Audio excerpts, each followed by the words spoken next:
Lui, c'est Rodolphe, un beau bébé de 80 kilos fan de rugby. Il est doux et attachant. Lui, c'est Benoît, le créatif de la bande. Ses deux meilleurs amis, son smartphone et son pack office. Lui, c'est Jean-Baptiste, le blagueur de l'équipe. La qualité de ses blagues surpasse largement ses compétences sur Excel. Et lui, c'est Raphaël, il est roux. Il en faut toujours un. Nous sommes conscients que notre génération se situe à un carrefour. Un carrefour où sans cesse de nouvelles routes se créent. Blockchain, digitalisation, intelligence artificielle, ubérisation et j'en passe. Nous avons tous pour objectif d'emprunter professionnellement une de ces routes. C'est pourquoi nous avons choisi TechBiz. Ce parcours promettait de nous informer sur ces sujets essentiels, de cultiver notre fibre entrepreneuriale tout en consolidant nos bases en management et en marketing. Un consensus s'est dégagé au moment de choisir la mission entreprise. La mission entreprise était proposée par Startup Maker, une entreprise qui lance des projets innovants afin de les transformer en start-up. Cette mission consistait à réaliser une cartographie des technologies qui se devaient d'être matures, versatiles, abordables économiquement et commercialisables. Cette cartographie avait pour but de fournir à Startup Maker de nouvelles pistes de création de start-up. Découvrir de l'intérieur l'univers start-up, enrichir notre culture générale technologique et dialoguer avec différentes parties prenantes du Technopole grenoblois nous a particulièrement motivés. Acte 1. Le kick-off meeting.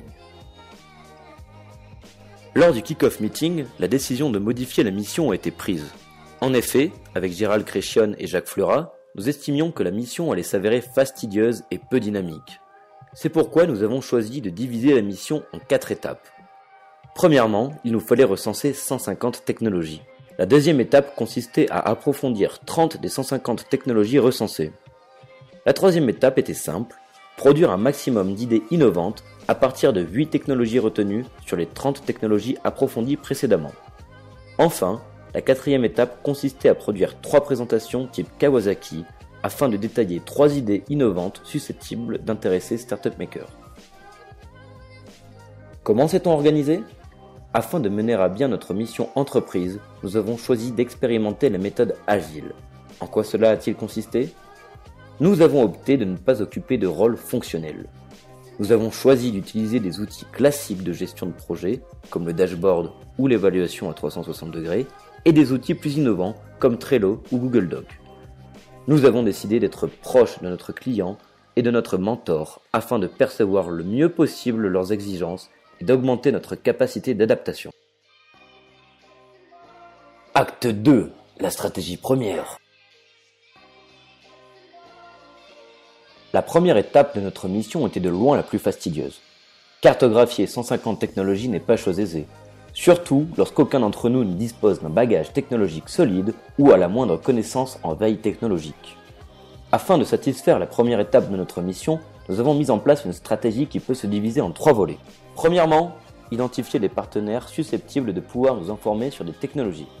Deuxièmement, programmer des rendez-vous avec les partenaires ciblés. Et troisièmement, réaliser des entretiens et débriefer. Acte 3. Le drame. On ne peut pas traverser l'océan sans essuyer de tempêtes. Les tempêtes que nous avons dû affronter ne s'appelaient pas Katrina, Sandy, Anatole, Pauline ou bien même Ayane. Elles s'appelaient engueulade, manque de temps et recherche de stage. Acte 4. Le pivot. À la suite de ce drame, nous avons décidé de nous remettre en question. Nous avons cherché à tirer les enseignements de cet échec. Sont ressortis 2 principaux facteurs d'échec. Le temps de déploiement de notre stratégie et la communication interne. Afin de remonter la pente, nous avons décidé de rencontrer des personnes de confiance pour recommencer à avancer.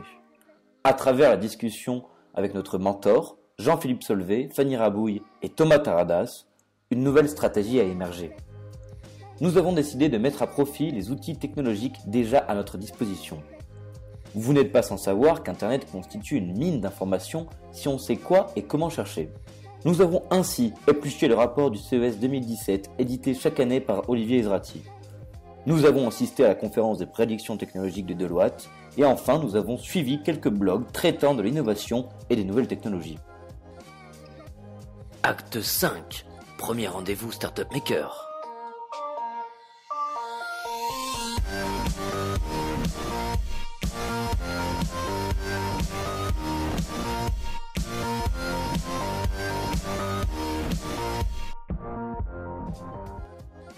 Vous l'aurez compris, la première étape était décisive. En effet, en cas d'échec, cela compromettait le bon déroulement des étapes 2, 3 et 4. Malheureusement, dès le premier rendez-vous client, tout ne s'est pas passé comme prévu. Startup Maker nous a critiqué sur la forme.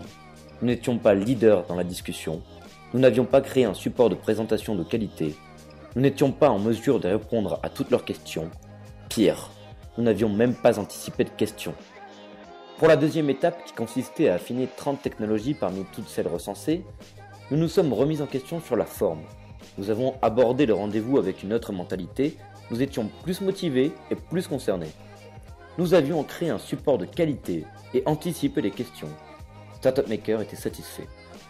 Acte 6. L'idéation.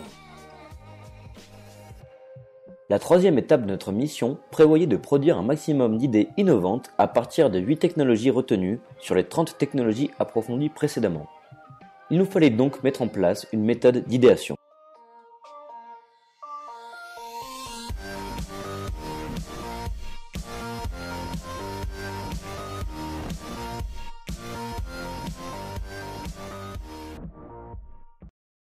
En est ressorti une vingtaine d'idées innovantes. Lors de notre dernier rendez-vous avec Startup Maker, nous en avons sélectionné 3. Pour le prochain rendez-vous client qui aura lieu la semaine prochaine, nous avons pour objectif de pitcher ces 3 idées innovantes. Ces pitchs doivent s'inscrire sous la forme de présentation Kawasaki. Stay tuned, présentation Kawasaki is coming.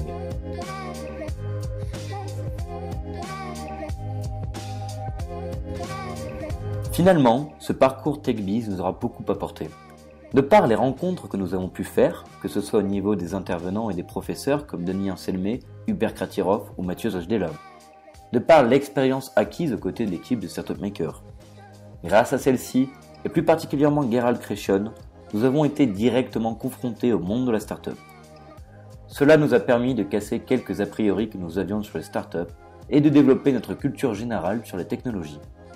De plus, la relation entretenue avec Jacques Flora nous a enrichis, que ce soit sur le plan de la mission entreprise ou sur le plan personnel. Le fait d'avoir un professeur particulier pour 4 personnes nous a permis de faire des retours sur notre avancement chaque semaine et d'approfondir des sujets d'actualité liés au business. Pour cela, Jacques, nous tenons à te remercier. D'une manière générale, toutes les expériences de TechBiz nous ont fait grandir. Pour nos recherches de stage, les expériences vécues et les compétences acquises nous ont permis de nous démarquer lors de nos entretiens. Par exemple, cela nous a beaucoup aidé à passer avec succès des entretiens en consulting grâce aux notions de market sizing et de problem solving étudiées en cours. Nous pensons qu'il est réellement important que GEM propose un parcours en lien avec l'innovation, les nouvelles technologies et l'entrepreneuriat, car il y a une réelle demande à l'école.